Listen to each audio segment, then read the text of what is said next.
천국은 침노를 당하나니 침노하는 자가 빼앗느니라.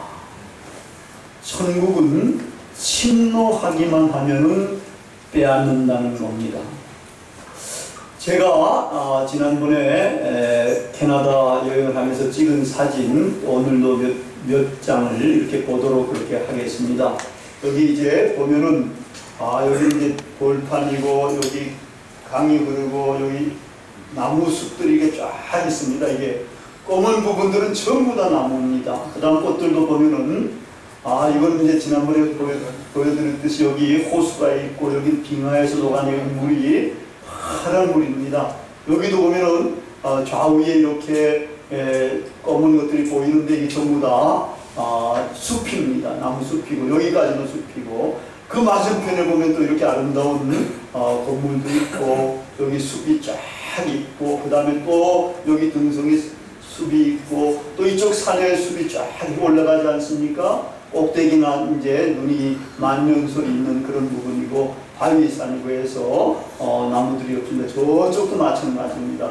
이렇게 이제 이런 데는 바위산이고 그 만년설들이 쫙 있고 해서 나무숲들이 어디까지가 있는가 하면은 여기까지 이제 나무숲들이 이렇게 올라가 있는 거예요.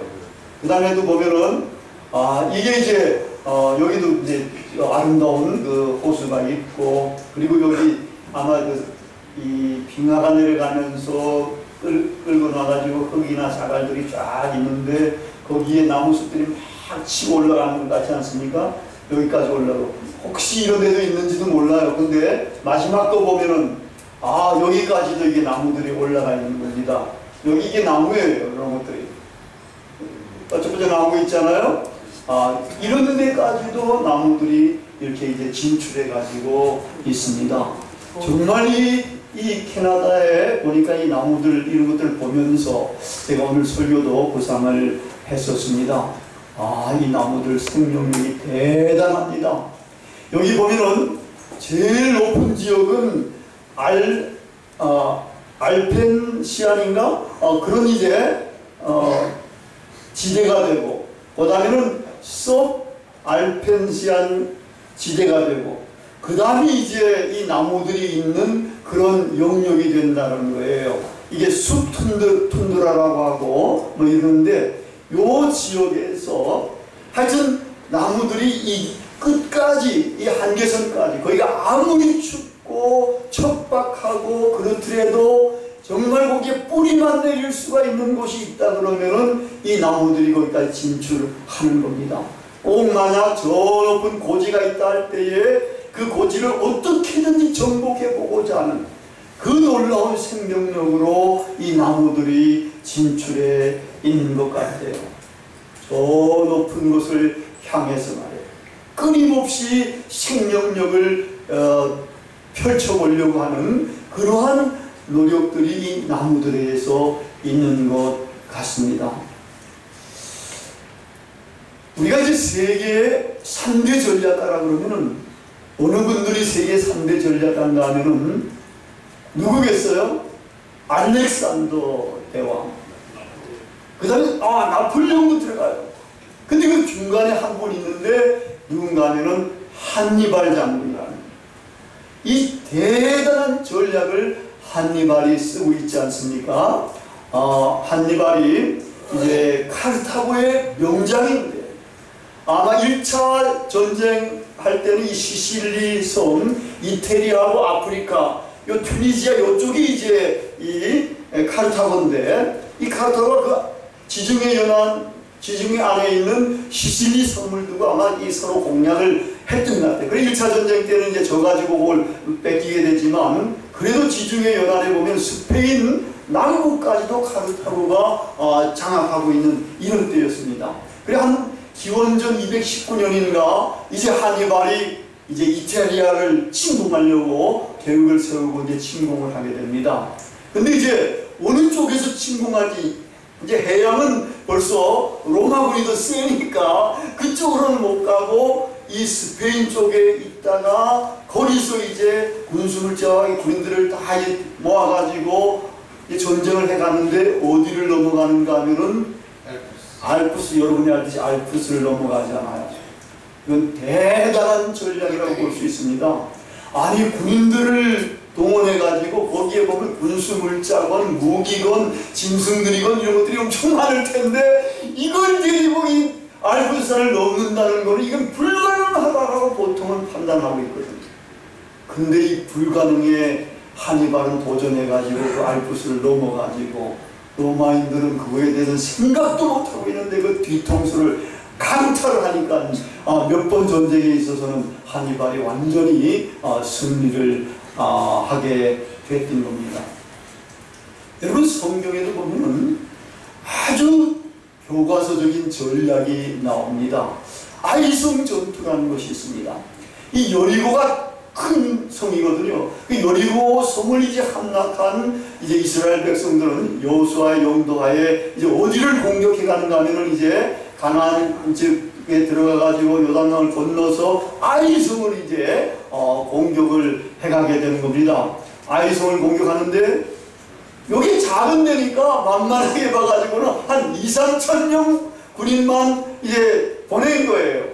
근데 이 2~3천 명 군인이 아이성에 이제 가가지고 전쟁을 하는데 그쪽에서도 군인들이 나와가지고 치기 시작하는데 이게 이스라엘 군인들이 한 30여 명이 거기서 이제 죽게 된 겁니다. 이게 죽는 걸 보고서 2,000여 명, 3,000명 이 친구들이 도망친 거예요. 완전히 나 살려라 하고. 그래가지고 패전을 하게 된 겁니다. 패전을 하고 난 다음에 이 패전의 원인이 뭐다? 아간 때문이다 해가지고 아간을 정리하고 그 다음에 이제 하나님 앞에 회개도 하고 다시 한번 이제 전략을 세웁니다. 이때는 만만하게 보질 못하고 전략을 세우게 됩니다.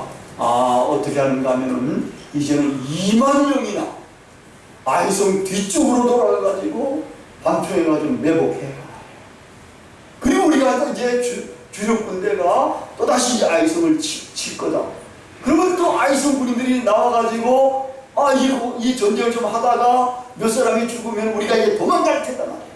한참 도망가고 이 아이성 군인들이 한참 쫓아오고 이게 멀리 떨어지게 되면 그때 너희 매복군들은 들어가가지고 아이성을 점령해라. 그리고 거기다 불을 지르라. 그 불을 지르면은 이 불과 연기 때문에 우리가 멀리서 볼 수 있으니까 그걸 보면서 그때는 우리가 이제 돌이켜가지고 아이성 군인들을 칠 거다. 그때 또 너희들도 나와서 쳐라. 이러면 우리가 대승하게 될 거다. 이렇게 전략을 짜가지고 아이성 전투를 다시 하게 되는 거예요. 이 각본대로 전쟁이 이루어진 겁니다. 그래가지고 아이성은 이제 찬락이 되게 되고 아이성 군인들은 거기다가 이제 사로잡히거나 죽게 되고 아이성의 왕까지도 사로잡히는 이러한 대승을 거두게 된 것입니다. 여러분 전쟁에서는 이겨야 합니다. 전쟁에서 지면 어떻게 됩니까? 다 뺏깁니다. 마누라도 뺏기고 애들도 뺏기고 자기조차도 뺏기게 돼가지고 이 노예로 팔려가기도 하고 전쟁에서 지면 이게 정말 참혹하게 되는 겁니다. 근데 불가능하다고 생각되는 전략을 세운 쪽은 승리하기가 훨씬 좋다. 하여튼 전쟁은 침략하는 침략군이 있고 거기에 방어하는 방어군도 있지 않습니까? 방어군의 전략이 세면은 이기는 거예요. 침략군의 전략이 좋고 화력이 세면은 침략군이 이길 수가 있는 거죠. 우리나라에서 역사에 보면은 수나라가 우리나라를 공격했을 때에 유명한 고구려의 을지문덕 장군이 살수대첩을 하잖아요. 그죠? 그래가지고 이 수나라 100만 대군을 수장을 많이 시켜가지고 완전히 무찌르게 됩니다. 그래가지고 수나라는 전쟁에서 지고 침략 전쟁에서 지고 그래가지고 나라도 망하게 돼가지고 수나라 다음에 어느 나라가 등장하는가 하면은 당나라가 등장하게 되는 겁니다. 일본도 도요토미 히데요시가 임진왜란을 일으키고 막 배로 이제 공격을 해오고 이럴 때에 이순신 장군이 한산도 대첩이나 명량해전에서 이겼지 않습니까? 그죠? 전략을 잘 세워가지고 몇 개 안 되는 것 가지고도 이겼는데 이런 식으로 됩니다. 그래서 침략 전쟁은 이길 수도 있고 질 수도 있는 겁니다. 근데 놀라운 것은 하나님의 나라에 대해서는 침략하기만 하면 이기는 거예요. 왜냐하면 하나님의 나라는 방어군이 없습니다. 방어군이 없고 환영하는 사람들만 있어요. 여러분, 전쟁할 때에 이렇게 환영하는 군대가 있어가지고 망한 나라가 있는데, 성경에도 나오는 유명한 바벨론이 그렇지 않습니까? 바벨론이 이스라엘을 멸망시켜가지고 포로로 많이 잡아갔지 않습니까? 그 바벨론 성에는 이제 이스라엘 사람들도 많이 있는 거예요. 근데 이제 이 페르시아군이 침략해 오니까 밤중에 이스라엘 사람들이 그 성문을 열었다는 거예요. 열어가지고 페르시아군이 완전히 들어와가지고 제대로 이렇게 싸우지도 못하고 이제 이겼다는 그런 설들도 있고 그렇습니다. 하여튼 이렇게 하는데, 하나님의 나라는 이상하게도 세상 나라와는 달리 방어군이 없고 환영하는 군인들만 있는 거예요. 환영하는 사람들만 있는 거예요. 그러니까 침략하기만 하면은 누구든지 그 나라를 빼앗게 된다는 거예요. 침략하기만 하면 빼앗게 된다는 겁니다. 여러분, 하나님의 나라는 얼마나 좋은지 모릅니다.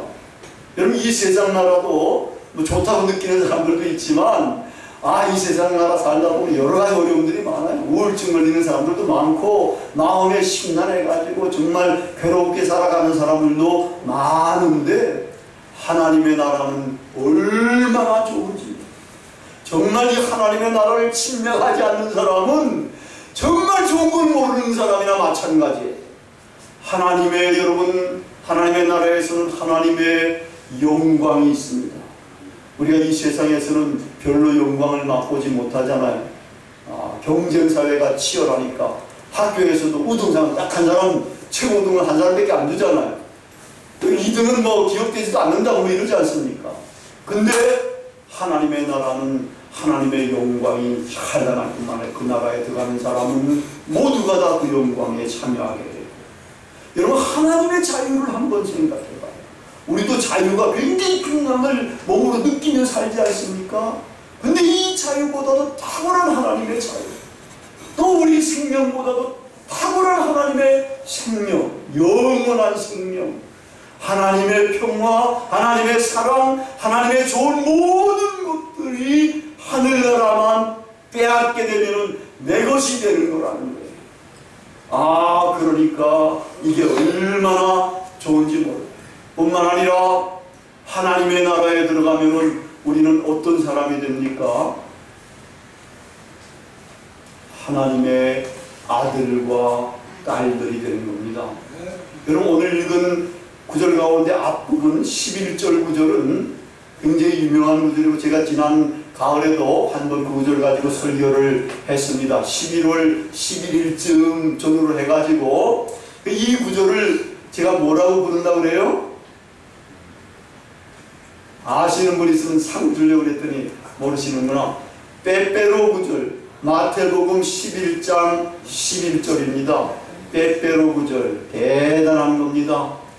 거기 보면은 세례 요한이 이 세상에 낳은 여자들이 낳은 사람 가운데 가장 위대한 사람이다. 근데 하나님 나라에서는 가장 작은 자가 세례 요한보다 더 크다. 말하자면 이 세상에서 여인이 낳은 사람들 가운데 가장 위대한 사람보다 더 크다. 하늘나라에서 가장 작은 자가, 이만큼 하나님 나라에 들어가면 우리의 신분이 놀랍게도 변화되고 놀랍게도 상승이 되는 겁니다. 아멘, 할렐루야. 아멘. 얼마나 대단한 복음인지 몰라요. 우리 기독교인들이 성경을 잘 안 읽는가 봐요. 묵상도 잘 안 하는가 봐요. 이렇게 좋은 복음이 있는데 이런 복음을 원신짝처럼 이렇게 생각하면서 신앙생활하는 사람이 얼마나 많은지 몰라요. 여러분, 이렇게 놀라운 복음, 하나님의 나라에 들어가면 여러분들이 첫째가 될 것 같습니까? 꼴찌가 될 것 같습니까? 꼴찌가 이 세상에서 디라성과 같은 사람들보다 훨씬 낫다는 겁니다. 강경화보다도 더 나을 수 있고, 안경환보다도 더 나을 수 있고, 문재인보다도 더 나을 수가 있고, 더 나을 수가 있는 거라니. 하나님의 나라에 들어가기만 하면은, 그래가지고 우리는 하나님의 나라에 들어가서 아름답게 살 수가 있습니다. 여러분이 이 복음을 믿기만 하면, 이 복음을 받아들이고 이 말씀에 따라서 살기만 하면은 이것이 여러분의 것이 되고 현실이 되는 겁니다. 우리가 하나님을 믿는 사람으로서 하나님의 자녀답게 정말 당당하게 살아갈 수가 있게 되는 겁니다. 여러분, 미국 트럼프 대통령의 딸 누구죠? 아방카죠? 아방카. 이거 쭉 빠졌잖아요, 그죠? 빠진 데다가 인물도 괜찮고 대통령 딸이니까 인기가 대단해요, 이 양반. 그리고 당당하잖아요. 외교의 특사로도 막 파견이 될 만한 정도로 이렇게 대단합니다. 근데 정말 하나님의 말씀을 믿고 이 복음을 따라서 살면 우리도 하나님의 자녀로서 당당하게 살아갈 수가 있게 되는 겁니다. 프랑스 남쪽 지중해 연안에 거기서 이제 초상화를 그려가지고 팔던 한국 청년이 있어요. 이 청년이 그곳에서 이제 잘 돼가지고 화랑도 몇 군데나 이렇게 열었던 그런 청년인데, 거기 가기 전에 하이델베르크에 와가지고 우리와 교회 나오면서 교제도 많이 가졌어요. 근데 머리가 좀 비상해가지고 우리가 그 친구를 뭐라고 별명을 붙였는가 하면 루팡이라고, 궤도 루팡처럼 아이디어를 잘 쓰는 거예요. 그 머리가 좋아가지고 공부도 잘했는데 가정이 힘들어가지고 중학교도 제대로 못 다니고 이랬다고. 근데 머리는 정말 좋더라고. 근데 이 친구가 불란서 여자하고 결혼해가지고 아들을 하나 낳았어요. 그 아들을 낳았는데 그때가 이제 우리도 이제 막내를 낳을 때고 막내 이름을 붙였는데, 우리 김내리라고 우리는 붙였는데, 그러니까 이 친구도 자기 아들 이름을 내리 올리비에 장으로 붙인 거예요. 장주희씨인데, 장주희씨. 근데 사실 동양 사람이 불란서 사람하고 결혼하기가 쉬운 건 아니잖아요. 근데 어떻게 그렇게 결혼했을까? 사실 궁금하더라고요. 그래서 물어봤더니 그래요. 자기는 대한민국의 황태자라고 그래요. 대한민국에 무슨 황태자가, 나라가 이 시조선이 망했는데 황태자가 없잖아요. 근데도 자기는 황태자라고 하면서 황태자답게 마음을 가지고 그렇게 살아간다는 거예요. 그러면서 그 여자한테도 내가 대한민국의 황태자라는 데 웃더라는 거예요. 그렇지만 그 여자가 이 젊은 친구가 그래도 뭐가 객기가 있는 모양이다, 쓸만한 친구인가 보다, 황태자라고 마음가짐을 가지고 열심히 사는 거 보니까 그래도 뭐가 있는가 보다, 이래가지고 구애를 이제 받아들이고 결혼을 해가지고 그렇게 아기를 낳은 겁니다. 사실 우리도 하나님의 자녀임을 믿음으로 굳게 부여잡고 당당한 자의식을 가지고 살아가게 되면은 이 세상에서도 괜찮게 살 수가 있고 마침내 하나님의 아들과 딸이 되어서 영광 가운데에 영원히 행복하게 살아갈 수가 있는 것입니다. 그런데도 불구하고 이렇게 좋은 하나님의 나라가 있는데, 침략하기만 하면 빼앗을 수 있는 이런 나라가 있는데, 침략하지 않는 사람은 가장 불행하고 어리석은 사람이 될 수가 있습니다. 얻으려고 조금만 노력하면은 가장 좋은 것을 갖게 되는데, 그것도 영원토록 갖게 되는데, 그것을 하지 않는다니 얼마나 가련한 사람이 되는지 모릅니다. 이제 우리는 하나님의 나라,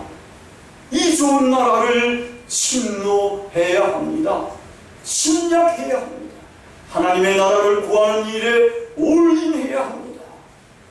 예수님께서 무엇보다도 먼저 하나님의 나라를 구하라고 이렇게 가르치셨습니다. 이렇게 좋은 나라이기 때문에, 들어가기만 하면 역전이 일어나기 때문에, 놀라운 하나님의 아들과 딸이 되기 때문에 이 세상에서 기라성과 같은 사람들보다 더 탁월한 사람들이 될 수 있기 때문에 예수님은 그 나라를 바라보고 그 나라를 위해서 올인하라고 말씀을 하셨습니다.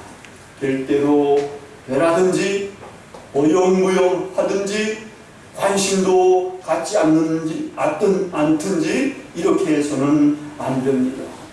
그 나라를 이제는 침략해야 합니다. 그 나라를 침략하기 위해서는 그 나라에 대한 관심을 가져야 합니다. 목표를 정해야 합니다. 전략도 세워야 합니다. 지금까지는 신앙생활도 어영부영했고 될 대로 되라 하면서 살아왔는지 모릅니다. 이제는 신앙생활도 좀 더 잘하려고 이제 노력을 해야 합니다. 봉사의 일, 섬김의 일, 사랑의 일, 남들이 하기 힘들어하는 일들도 이제는 자기가 솔선해서 해보려고 해야 됩니다. 기도 생활도 해야 됩니다. 금식 기도도 할 수 있어야 됩니다. 말씀을 전하거나 전도하는 일도 해봐야 되는 겁니다. 뜻을 세우고 실행해 가야 하는 겁니다. 3일, 5일, 10일, 40일 금식도 한 번쯤은 하는 것이 좋습니다. 제가 해보니까 정말 좋더라고요. 응답이 되더라고요. 하나님의 뜻이 이루어지고 자기의 꿈이 현실이 되는 것이 이러한 기도 생활을 통해 가지고 가능하게 됩니다. 무노동은 무임금 아닙니까? 아무것도 하지 않는 사람들에게 아무것도 주어지지 않습니다. 아무것도 하지 않는 사람은 아무것도 쟁취할 수가 없습니다. 하나님의 나라는 쟁취하기만 하면은, 침략하기만 하면 이건 내 것이 되는 겁니다.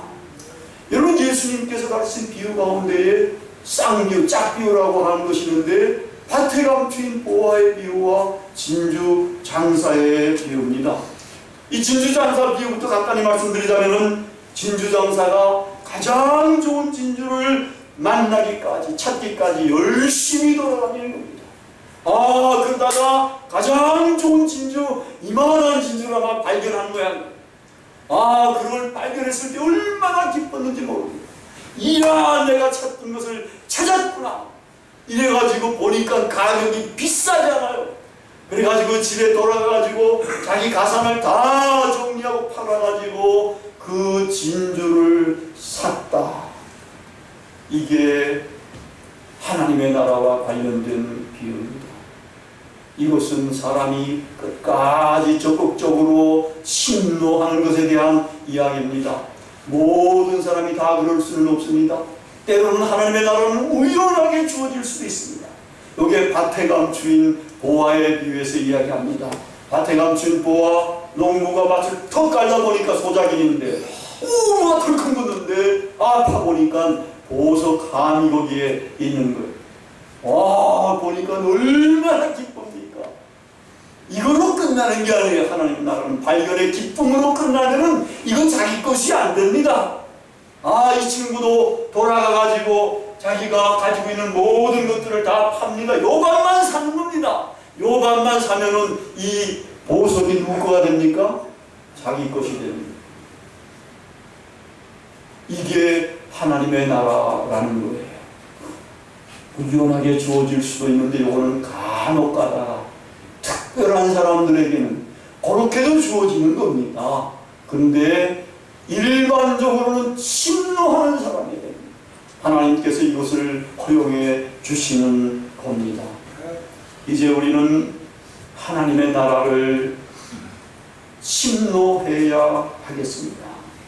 우리에게도 나무의 생명력 못지않는 인간에게도 정말 끈질긴 생명력이 있습니다.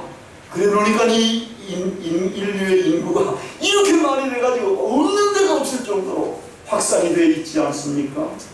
우리에게 주어진 이 놀라운 생명력으로 이제 우리는 저 높은 곳을 향해서 날마다 나아가야 합니다. 천국은 침노하는 자가 없습니다. 침노하기만 하면 빼앗게 됩니다.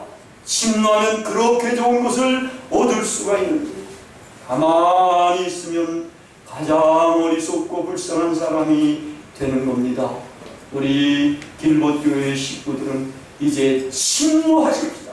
딴 데 침노하는 것이 아니라 하나님 나라를 침노하십시다. 그래서 하나님 나라를 다 빼앗아서 여러분들이 하나님의 아들과 딸로서 정말 존귀한 신분을 가지고 하나님과 함께 영원토록 행복하게 사시는 존귀한 사람들이 다 되시기를 바랍니다. 아멘. 이제